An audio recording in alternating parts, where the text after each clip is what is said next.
आनन फानन में एटीएस एक दिन खुलासा करने को कहती है और वो कहती है हमने अपराधी पकड़ लिए हैं।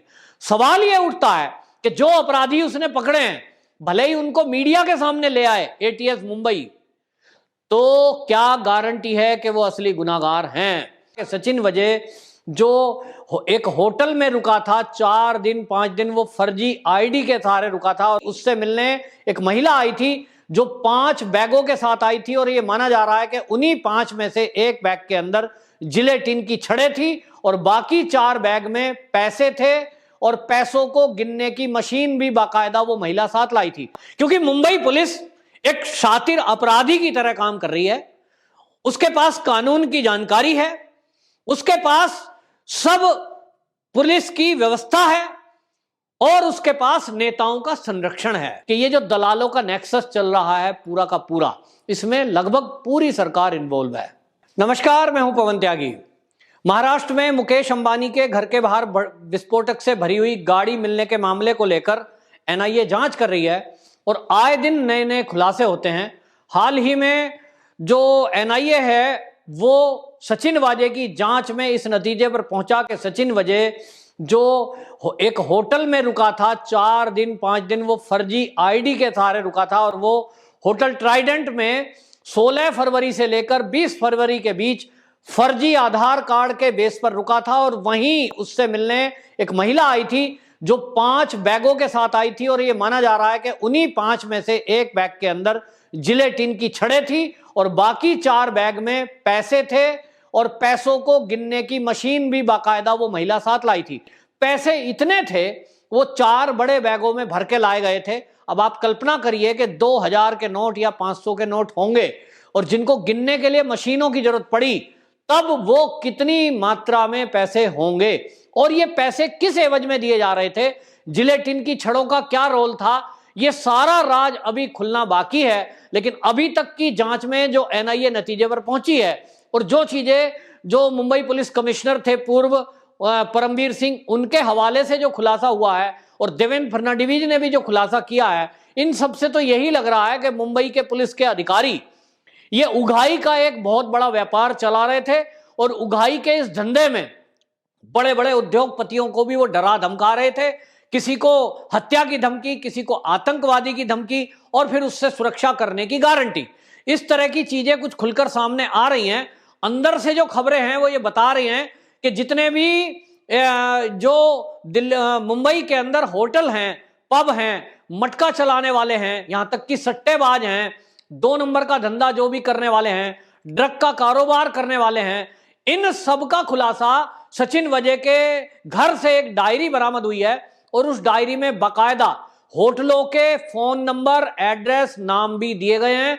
जो मटका चलाने वाले हैं, जो सट्टेबाज हैं, उनका भी डाटा उसके अंदर है और अभी नया खुलासा होना बाकी है कि क्या ड्रग के जो पैडलर हैं उनको भी संरक्षण देता था ये सचिन वाजे। सवाल ये उठता है कि आखिरकार जब पुलिस ही अपराधियों का संरक्षण करने लगे तो फिर अपराधियों को पकड़ेगा कौन? और इसीलिए मुंबई जैसे शहर को और पूरे महाराष्ट्र में हमने देखा कि पालघर के मुद्दे पर क्या हुआ कि जिन लोगों ने संतों की हत्या करी वो आज तक नहीं पकड़े गए। तो ऐसा लग रहा है कि जो पालघर का जो जांच अधिकारी होगा पुलिस का, उसने भी अपराधियों से पैसे ले लिए होंगे और उसने कहा होगा चिंता मत करो, तुम मुझे इतने पैसे दो, मैं तुम्हें सुरक्षित बचा दूंगा। जब खेल कमिश्नर लेवल से चल रहा हो, आईपीएस लॉबी उसमें इन्वॉल्व हो, तो नीचे का सब इंस्पेक्टर रैंक का व्यक्ति क्यों नहीं रिश्वत ले रहा होगा? ये एक बड़ा सवाल है।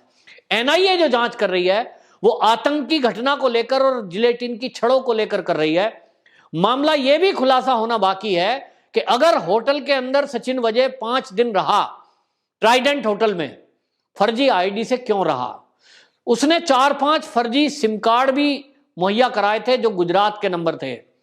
और इसी तरह उसको आप देखिए कि वो मनसुख हिरेन की गाड़ी लाता है और उसके भाई को धमका के ये कहता है कि तुम्हें गाड़ी का जिक्र नहीं करना है, अगर कोई पूछताछ के लिए आएगा तो आपको नहीं बताना है कि गाड़ी सचिन वजह के पास थी, आपको यही कहना है ये गाड़ी मेरी थी और चोरी हो गई थी। मतलब एक सीधे शरीफ आदमी को उसकी गाड़ी ले ली उसने और उसके बावजूद इस कदर धमकाया, डराया कि उसको ये कहलवाने के लिए मजबूर कर दिया कि वो कहे कि गाड़ी मेरी है और चोरी हो गई है, यानी कोई गुनाह अगर उस गाड़ी से हो गया है वो भी उसी के सर मढ़ा जाए। लेकिन व्यक्ति सचिन वजह की दहशत में आकर वो गुनाहों को अपने सर पे लेने को तैयार है। अब ऐसे में एक सवाल उठता है कि मुंबई की एटीएस जो कि एनआईए की जांच के पैरेलल मनसुख हिरेन की मौत की जांच कर रही थी, जो कि गैर कानूनी भी है, जैसा कि हमारे देश के कानून मंत्री ने प्रेस कॉन्फ्रेंस करते हुए नियमों का हवाला दिया और उन्होंने कहा कि यदि किसी विस्फोटक के मामले की जांच एनआईए कर रही हो तो उससे जुड़े हुए जो भी मामले होंगे वो एनआईए ही जांच करता है, ऐसा हमारे कानून में है। एनआईए के लिए एक वो एक्ट है, इस एक्ट के तहत मुख्यमंत्री उद्धव ठाकरे को जो मनसुख हिरेन की मौत की जांच है वो भी एनआईए को हैंडओवर कर देनी चाहिए थी, जिसकी डिमांड एनआईए ने की थी, लेकिन मुख्यमंत्री या गृह मंत्री ने उसकी परमिशन नहीं दी। और उसके उलट आनन फानन में एटीएस एक दिन खुलासा करने को कहती है और वो कहती है हमने अपराधी पकड़ लिए हैं। सवाल यह उठता है कि जो अपराधी उसने पकड़े हैं, भले ही उनको मीडिया के सामने ले आए एटीएस मुंबई, तो क्या गारंटी है कि वो असली गुनाहगार हैं? क्या वो ऐसा नहीं हो सकता जिस तरह से मनसुख हिरेन को जबरदस्ती ये तैयार कर लिया गया कि वो ये कहे कि ये गाड़ी मेरी है और मेरे ही पास थी, मेरे पास से चोरी हुई। ऐसे ही ये जो 2-3 आदमी पकड़े हैं मुंबई एटीएस ने, इनको भी जबरदस्ती डरा धमकाकर ऐसा ना कहलवाने में तैयार कर लिया हो कि वो मीडिया के सामने और पुलिस के सामने और कोर्ट में जाकर कहें साहब वो हमने ही मारा है, ताकि सचिन वजह को बचाया जा सके। इसकी पूरी संभावना है, क्योंकि मुंबई पुलिस एक शातिर अपराधी की तरह काम कर रही है। उसके पास कानून की जानकारी है, उसके पास सब पुलिस की व्यवस्था है और उसके पास नेताओं का संरक्षण है। ऐसे में मुंबई का कोई भी आदमी मार दिया जाए या उसको धमकी दी जाए, वो कहां जाएगा? पुलिस में कंप्लेंट करता है तो पुलिस में कमिश्नर लेवल तक इस पूरी चेन में, सिस्टम में, भ्रष्टाचार में लिप्त हैं। अगर सचिन वजह की कोई कंप्लेंट मान लीजिए कहां करेगा? सोचेगा पुलिस कमिश्नर से कर दूं, लेकिन पुलिस कमिश्नर खुद इन्वॉल्व है। और अगर वो सोचेगा मैं गृह मंत्री से इसकी कंप्लेंट कर देता हूं, वो तो पुलिस कमिश्नर के भी ऊपर है, तो गृह मंत्री खुद इन्वॉल्व है। और अगर वो मुख्यमंत्री के पास जाता है तो अब खुलासा हो रहा है कि मुख्यमंत्री भी ट्रांसफर पोस्टिंग में पैसे लेते हैं। यहां तक कि शरद पवार जी का भी नाम आ रहा है। अब ये जांच का विषय है, अभी जांच होना बाकी है कि शरद पवार का क्या रोल है ट्रांसफर पोस्टिंग में, मुख्यमंत्री उद्धव ठाकरे का क्या रोल है। लेकिन प्राइमा फेसी ये बातें सामने आ चुकी हैं कि ये जो दलालों का नेक्सस चल रहा है पूरा का पूरा, इसमें लगभग पूरी सरकार इन्वॉल्व है। जब पूरी सरकार उघाई पे लगी हुई हो, ऐसे में यह कैसे हो सकता है कि सहयोगी दल में कांग्रेस वो बिना वसूली के चुप रह जाए? अब ऐसे में गौर करने वाली बात यह है कि राहुल गांधी, प्रियंका गांधी यदा कदा हमेशा हर रैली में अडानी अंबानी को गाली देते हैं और वो कहते हैं देश को लूट लिया, ये मोदी जी के आदमी हैं। अगर वो मोदी जी के आदमी हैं और देश को लूटने में लगे हैं, तो भाई लूटने में तो कांग्रेसी लोग लगे हैं, जिन्होंने 3 दलों की सरकार महाराष्ट्र में बनाई। और अब पता चल रहा है कि 100 करोड़ रुपया एक अधिकारी को वसूली के लिए कहा जा रहा है। ऐसे कितने अधिकारी हैं जो आईएएस हैं, जो डीएम हैं, जो कलेक्टर हैं, जो और क्लरिकल विभाग में ऊंचे पदों पर होंगे, जो आरटीओ होंगे, उनको कितने पैसे लाने के लिए कहा जा रहा होगा? और इसका कितना हिस्सा तीनों दलों में बटा है? कांग्रेस को भी मिला है, एनसीपी को भी मिला है, शिवसेना को भी मिला है। लेकिन एक आश्चर्यजनक सत्य देखिए, एनआईए की जो जांच चल रही है वो केवल विस्फोटक के मामले में जांच कर रही है, इसलिए उसकी जांच का दायरा सीमित है। वो घोटाले घपले की जांच नहीं कर रही है, वो केवल और केवल मनसुख हिरेन, विस्फोटक, मुकेश अंबानी, इस एंगल की जांच करेगी। उसका दायरा इसके बाहर नहीं है कि वो मुख्यमंत्री की जांच करे, वो शरद पवार की जांच करे या वो कांग्रेसी नेताओं की जांच करे, भ्रष्टाचार की जांच करे। इसके लिए ईडी और सीबीआई है। अब इस एनआईए के खुलासे में इतनी बात तो साफ हो चुकी है कि मुंबई की पुलिस आखिरी दम तक अपनी ताकत पर, पुलिस के भरोसे एनआईए को भी अपनी जांच में रोकने का काम कर रही है। एनआईए जो जांच कर रही है उसकी जांच में बाधा डाल रही है। जैसा कि एनआईए ने खुलासा किया है कि मुंबई की पुलिस ने और सचिन वजह ने बाकायदा कई सबूत मिटाए हैं, जिसमें डीवीआर है सीसीटीवी की, जिसमें कई सारे और ऑफिस के सबूत हैं। लेकिन अब फोरेंसिक एक्सपर्ट के जरिए गाड़ियों की जांच हो रही है, और गाड़ी भी है कि थमने का नाम नहीं लेती। 5 गाड़ी पहले मिली थी, अब 6ठी गाड़ी मिल रही है। इसके बाद एक प्रिंटर जब्त किया गया है, और माना जा रहा है कि ये वही प्रिंटर है। सचिन वजय ने बताया है कि जिस प्रिंटर से मुकेश अंबानी को धमकी भरा खत लिखा गया। अब एनआईए ये जांच करेगी कि इस प्रिंटर से और कितने लेटर ऐसे प्रिंट हुए, किन किन को दिए गए, क्योंकि सचिन वजय अपने मुंह से कुछ नहीं बता रहा है। एनआईए जितनी जांच कर पा रही है, जितने सबूत जुटा पा रही है, उसके बाद वो उतना ही हां कर रहा है, क्योंकि वो मजा हुआ एक घाघ है, पूरा खिलाड़ी है। और ऐसे में आप ये बात भी ध्यान रखिए कि सचिन वजय वास्तव में है कौन? वो शिवसेना का आदमी है। तो इसलिए ऐसा नहीं हो सकता कि ये जो उघाई कांड है, इससे शिवसेना के बड़े नेता अछूते रह जाएं। सचिन वजय इतनी हिम्मत दिखाता है कि वो मुकेश अंबानी को धमकाने के लिए जिलेटिन की छड़ें यूज करता है। धमकी फोन पे भी दी जा सकती थी, धमकी ऐसे भी धमकाया जा सकता था, लेकिन वो आतंकियों के द्वारा यूज करने वाला विस्फोटक अरेंजमेंट करता है। यानी उसके इरादे कहीं ऐसे तो नहीं थे कि अगर मुकेश अंबानी उसको हफ्ता वसूली के कांड में पैसा ना दे तो वो उसको मार दे।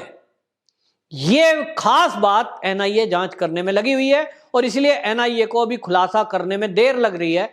वो पूरे जड़ तक जाना चाहती है कि कहीं इसके पीछे कोई ऐसा बड़ा लीडर तो नहीं है जो अडानी और अंबानी से नफरत करता हो, या चीन के इशारे पर, किसी विदेशी ताकत के इशारे पर यहां अडानी और अंबानी की हत्या करके हमारे उद्योग धंधों को चौपट करना चाहता हो। और यदि ऐसा कुछ तार जुड़ता दिखाई देता है तो यह बहुत गंभीर मामला है, और इसको हम देखेंगे तो कांग्रेस से तार जुड़ते दिखाई देते हैं, क्योंकि कांग्रेस के राहुल गांधी और प्रियंका गांधी और सोनिया गांधी पिछले काफी दिनों से लगातार अडानी और अंबानी को निशाना बना रहे हैं। और उन्हीं के द्वारा जो ये किसान आंदोलन चला, इसमें भी हमने देखा कि जो खालिस्तानी मूवमेंट चलाने वाले लोग हैं, इन्होंने भी बाकायदा अडानी और अंबानी को टारगेट किया। तो आखिरकार ये जो खालिस्तानी मूवमेंट है, इसके पीछे भी पाकिस्तान और चीन है, और अडानी अंबानी को बदनाम करने के लिए जो कांग्रेस है, इसके जो नेता हैं, इनका चीन से समझौता हुआ है। तो अब एनआईए की ये जिम्मेदारी बन जाती है, और जो बहुत ही गंभीर है, बहुत ही सीरियस मैटर है, कि कहीं कांग्रेस का आला कमान कहीं इससे टच तो नहीं है। और यदि ऐसा हुआ, जिसकी संभावना बनती दिखाई दे रही है, क्योंकि सचिन वजय एक मामूली सी कड़ी है जिसको 4 बैगों में भर के नोट दिए गए हों। आखिर कौन वो व्यक्ति हो सकता है जिसने इतने पैसे उगाही के नाम पर दिए हैं? कौन वह व्यक्ति है जो मुकेश अंबानी को डराने धमकाने के बाद उससे वसूली की दिमाग में बात सोच सकता है? और आखिरकार 100 करोड़ रुपया का केवल एक खेल खुलासा हुआ है। कितने करोड़ों रुपए ये पुलिस और बाकी अन्य विभागों के जरिए ये महाराष्ट्र की सरकार ने इकट्ठे किए हैं, इसका खुलासा अभी बाकी है, और जिसका खुलासा शीघ्र ही हमें सीबीआई और ईडी के जरिए सुनने को मिलेगा तक लगाना चाहती है।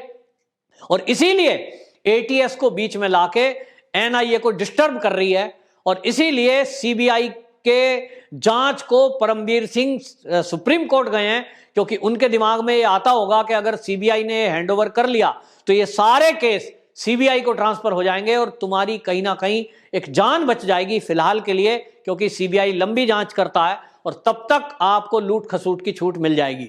लेकिन वो बड़ी भूल में है, क्योंकि अब केंद्र सरकार ये मन बना चुकी है कि दोनों तीनों मामलों को अलग अलग तरीके से जांच की जाएगी। और ये जो भ्रष्टाचार का मामला है, जिसका खुलासा देवेंद्र फडणवीस ने किया है, इसकी तो जांच सीबीआई से या उपयुक्त एजेंसियों से, केंद्रीय जो गृह सचिव हैं उन तक वो सबूत पहुंच चुके हैं। तो ये जांच अलग से होनी है। लेकिन एनआईए के सामने भी बड़ी चुनौतियां हैं, क्योंकि हमें जो अभी तक दिख रहा है वो तार इस मामले के विदेशों से जुड़ते दिखाई दे रहे हैं, पाकिस्तान और चीन से जुड़ते दिखाई दे रहे हैं। इसीलिए एनआईए के सामने बड़ी चुनौती है इस पूरे मामले को खोलने की।